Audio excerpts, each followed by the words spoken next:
Bonjour ou bonsoir. Aujourd'hui, je vous propose un sujet inspirant sur le thème de la victimisation et de la maîtrise. Afin de bien maîtriser le sujet, installez-vous confortablement.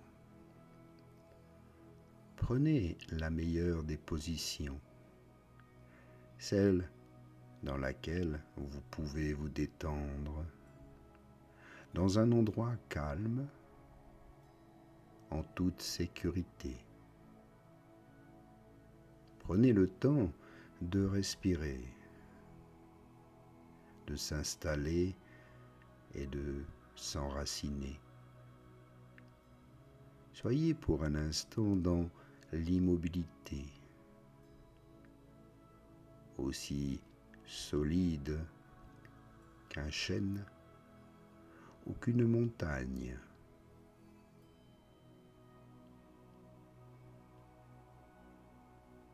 Ressentez votre souffle, votre respiration.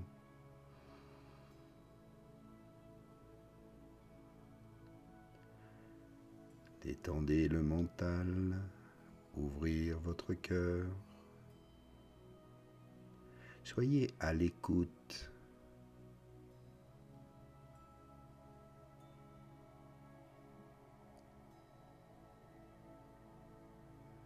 Puis, prenez le temps d'accueillir.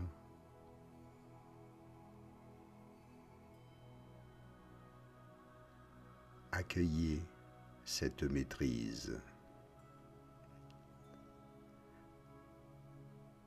Être maître de sa vie.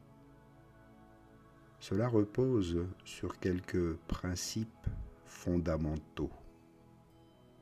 En réalité, beaucoup de personnes, même parfois dans les sphères spirituelles ou de développement personnel, elles vivent parfois dans une victimisation totale.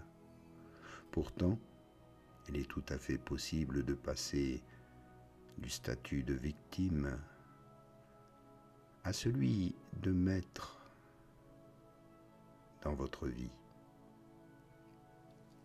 Le maître, c'est simplement celui qui aborde les défis quotidiens de manière différente.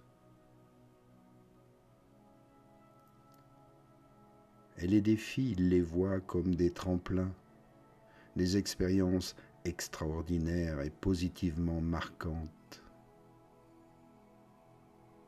Pourquoi ? Parce que dès l'instant où la vie m'offre une expérience à vivre, et elle le fait à chaque instant, c'est précisément ce dont j'ai besoin. C'est exactement ce que mon être a besoin de traverser pour se libérer de ces chaînes et permettre à mon âme de rayonner davantage.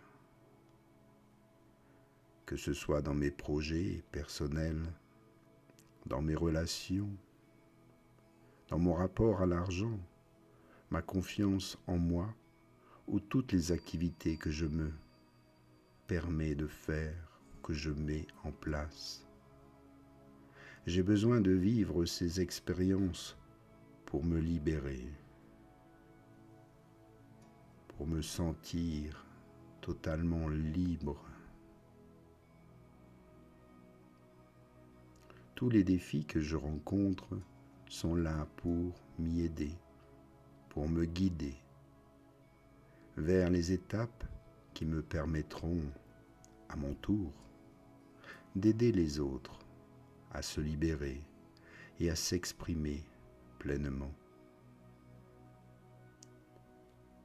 Alors passer de la victimisation à la maîtrise, c'est juste une question de changer son regard sur les événements. Il existe un mythe qui voudrait que la vie soit un long fleuve tranquille, où tout serait rose et fluide une fois que j'aurai atteint ce niveau. Mais si je suis venu ici sur la terre, ce n'est pas pour fuir ou ignorer la société dans laquelle nous vivons aujourd'hui, avec toutes ses dérives, ses perversions et ses manipulations. On ne peut pas vivre dans une paix totale face à tout cela. Forcément, nous venons affronter des défis. Nous venons relever des challenges, réaliser peut-être de grands projets. Et cela ne se fera pas dans une douceur idyllique, mais en osant traverser des obstacles, des tensions, en dépassant parfois nos douleurs, nos blessures, nos souffrances. Car nous sommes constamment appelés à nous réaligner. Rester dans son alignement, c'est une quête permanente. Car nous sommes toujours tentés de nous laisser happer par les extrêmes ou les sollicitations d'une société construite ainsi. C'est un chemin un peu en dents de scie, mais il faut faire de son mieux pour que les écarts soient les plus faibles possibles en se recentrant sans cesse. Même si nous sommes tentés d'aller à gauche ou à droite, nous revenons toujours au centre pour nous exprimer davantage. Et chaque fois que je m'égare un peu, je me recentre avec plus de force grâce aux nouvelles prises de conscience que j'acquiers. Peut-être considérerai-je ces écarts, peut-être que je vais les considérer comme des erreurs, mais elles sont essentielles pour mon parcours. Ce parcours de vie est absolument nécessaire pour m'amener là où je suis aujourd'hui. Tout ce que vous êtes aujourd'hui n'a pu se construire que grâce à vos expériences, à vos échecs, vos réussites, toutes vos nouvelles tentatives, vos prises de conscience. Eh bien, tout cela était indispensable. C'est comme le veilleur qui voit toujours le soleil, même à travers les nuages, même s'il pleut ou si le temps est catastrophique. Il porte le soleil dans son cœur en permanence. Voilà ce qu'est la maîtrise. Voilà ce qu'est passer du statut de victime à la maîtrise. Il pleut aujourd'hui. Je ne peux pas sortir. Il fait froid. J'avais prévu de faire des choses dans mon jardin et je ne peux pas le faire. C'est une attitude qui peut être défaitiste. Mais si vous considérez la pluie comme une des meilleures amies, quelque chose de bien pour votre jardin, alors peut-être c'est une opportunité. Tu peux danser sous la pluie, prendre un bain chaud, avancer sur tes livres, appeler des amis que tu n'as pas contactés depuis longtemps. Sans la pluie, tu n'aurais pas eu cette idée de faire tout cela. C'est phénoménalement magique.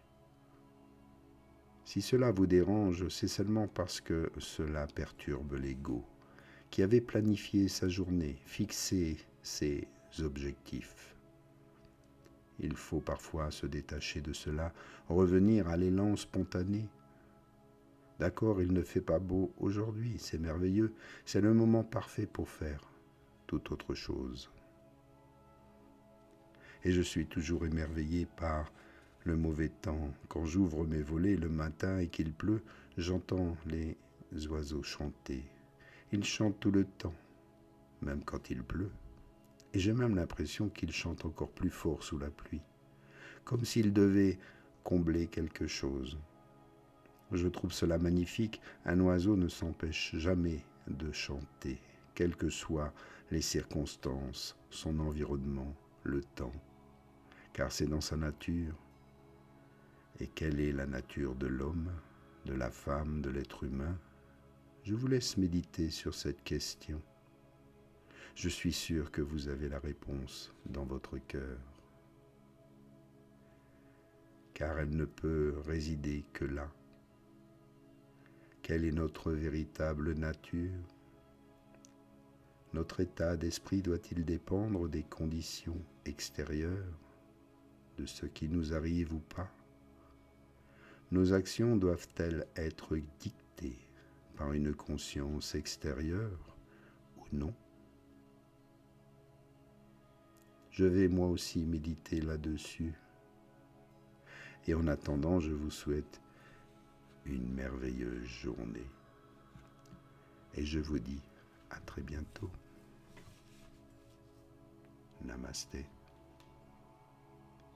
Inspire, expire, bouge les doigts, les orteils, réveille ton corps.